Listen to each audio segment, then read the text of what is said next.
Hello po, good morning mga ka-farmland. Good morning po sa lahat ng aking mga viewers, aking subscribers and followers. Mga ka-farmland, meron po ulit akong iba-vlog dito na property. Dalawa po yun. Dito po yun sa may taas ni Camplaya. So, sa ngayon po, ito cemented road pa to. And then, pupunta po tayo dun. Hanggang dun po, nandun po yung property. So, ito pansamantala, ito po ay hindi pa sementado pero ongoing na po yung development na bulldozer na po. At nandun po yung lupa ni Vice. Ayun po. Doon po tayo pupunta.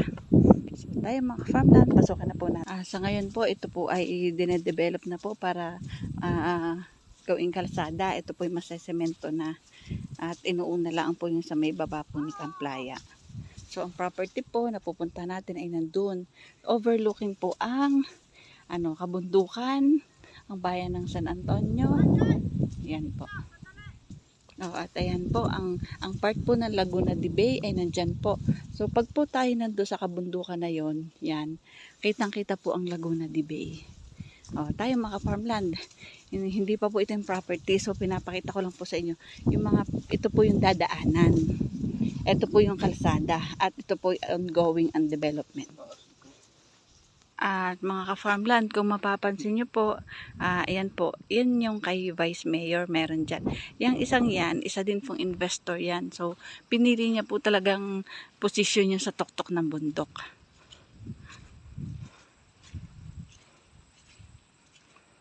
Yan.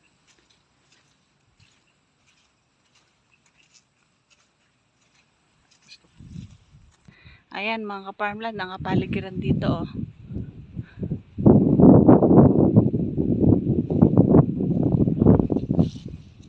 Mga farmland, ang property po ay naandito po sa Kahirisan po. Yan po yung kay Vice Mayor. At ang property po ay dito. Yan. Yan po ang pinaka, ayan po si owner. Yan po yung pinaka frontage po ng property. Papaganon po siya. Then, pababa po, slope po. And overlooking po ang Laguna de Bay. Basta po ito ay mahahawan. So kung mapapansin nyo po ay ang kapaligiran nga po ay masukal. Ayan po. Yan. At andito po ang part po ng Laguna de Bay. So ang property po ay papasok po dyan. Hindi ko po lang ma-estimate ang pinaka frontage niya kasi nga po ay naggawa po ng kalsada. Hindi po makikita namin yung muhon. Ayan. Tabing kalsada po siya pero hindi pa po develop. Ayan po yung mga may-ari. Kasama ko po yung may-ari. Kasi po para sigurado po ang ating itinuturong lupa. Ayan mga farmland. So ito po ang property po ay yan po ay patag. Yan. Tapos dun po pa-slope po dyan. At kita po ang bayan ng San Antonio, ang barangay ng San Antonio, ang kabundukan po, ang mga tinatayo pong windmill ay kitang-kita mga farmland. So pagdating po dyan, paibaba po at may sapa po doon sa loob ng property. Ito po yung pinaka-property. Yan po, ito po ay patag. At bababa po kami dun sa mga sa loob ng property mga farmland para makita nyo. Ito po ay slope dito sa bahaging ito. Pababa po. Pero pagdating po sa baba, mayroon naman pong patag doon. Andun po yung sapa.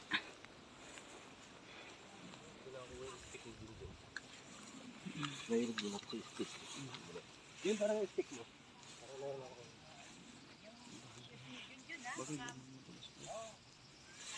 Baka ikaw pang madulas. Yan po. Ito po. Mas maganda sir, unahan mo si Ayan po. Ito po ang kanyang kapaligiran. Yan. Ito po mga farmland ay 1.2 hectares. Dito po yan sa malapit na maging tourist destination. Dito po sa taas po ni Camplaya. Ayan. Kung makikita nyo, medyo masukal po. Pero kaunting Kaunting palinis lang po ito mga ka-farmland. Ito po sa part po dito slope.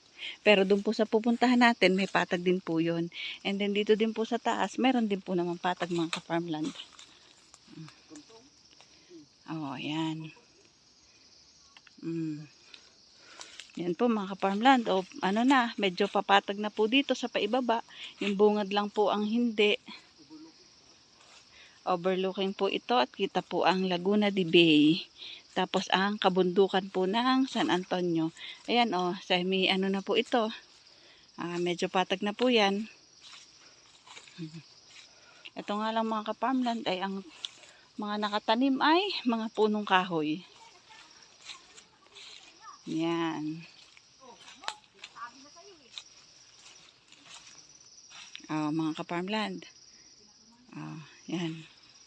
Farmland, ito po yung ito po yung kasama sa property at meron nga po diyang mini batis or kung ano man yan. At ayan po yung nakikita niyo yung bakod yan, yan po ay kay Sir Chito, yung sa nakabili po na nasa ibang bansa po. At mga ka-farmland, yan po yan. Yan. Ito po ang property. Kasama po yan sa property. So tayo, punta tayo at baybayin natin ang pinaka-property.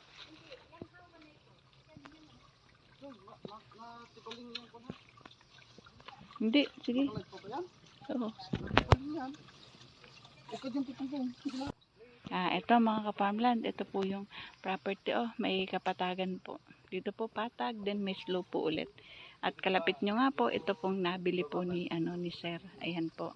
Yan pong may bakod na. Yan. So, ayan po ang may-ari ng lupa, ating kasama at nilolocate nga po ang kanyang property. Yan na po yan.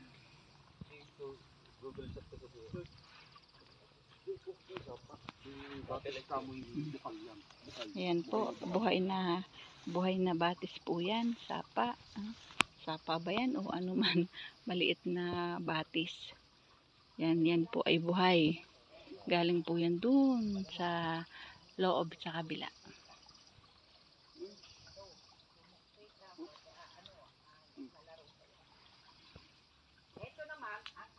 Yan po. Dito po may part na patag po mga ka-farmland. Ayan mga ka-farmland. Ito po yung property. Overlooking po ito. Overlooking ang kabundukan.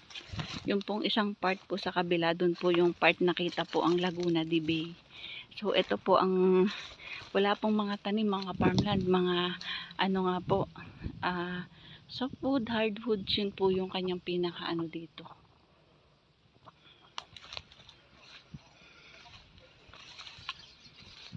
Yan.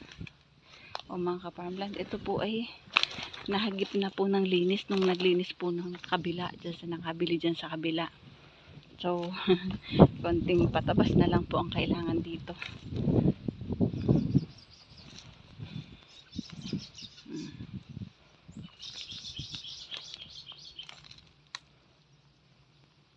Yan, kasi po yung nakabakod na yan, meron pong may-ari na yan.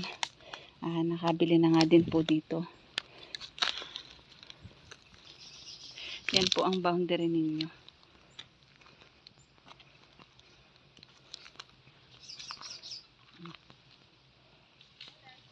Yan. So, ang property po mga ka-farmland ay ito. Yan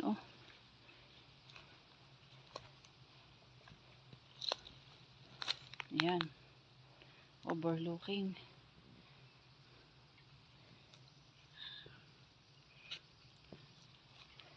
Yan po hanggang doon pa. Papaganon pa po. Kasi makitid po yung pinaka-frontage and then pabuka na po dito sa likod. Basta pong boundary nyo po is ito pong sa may yan.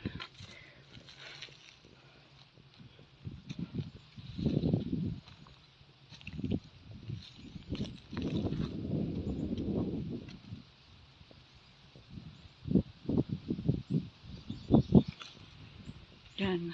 Ang ganda po dito mga ka-farmland kasi kumahawan po ito at matatanggal po ang ibang puno. Kitang-kita po ang pagtatayuan ng windmill. Ayan po. Andyan, hanggang dun pa po yung property. Kasi ito po yung boundary ng likod. Hanggang dun pa po. Masuka lang po mga ka-farmland kaya hindi ako makapunta, makapasok. Wala kaming nadalang itak. Ka-farmland, eto, pabalik na po kami. Inabot na po kami ng ulan. Tayo po. Akyat na po tayo.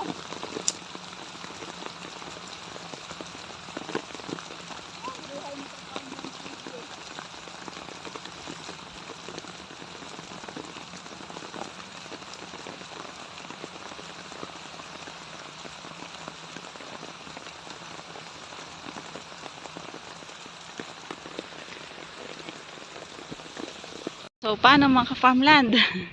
Kami po inabot na ng malakas na ulan. Ito po yung property. Hinihingil ako. Yan. Yan po, patag po dito. Overlook po ang Laguna de Bay dyan. Sa ngayon po, hindi kita kasi masukal. At ang property po ay itong aming kinatatayuan mismo. Ito po ay 1.2 hectares po. At sa mga gusto pong mag-inquire, message lang po kayo kay Ka-Farmland. Paano po? Bye-bye po. See you for the next videos. God bless po sa ating lahat. Maraming salamat po sa lahat ng aking mga followers, subscribers. Pasensya na po, hinihingal si Ka-Farmland kasi umakyat po ako dito sa pinaka-property, galing kami sa baba. So yun po medyo slope. Pero pagdating po sa baba, mayroong flat at meron din po naman na batis. So paano? Ito pong pinapakita ko sa inyo. Ito po yung pinaka ano niya dito, kapaligiran. Ayan po. Ayan po, may nakabili na din po yun. Kung nakikita nyo sa burol na yun. Ayan. So, paano mga ka-farmland? Bye-bye po. God bless. Ingat po tayo.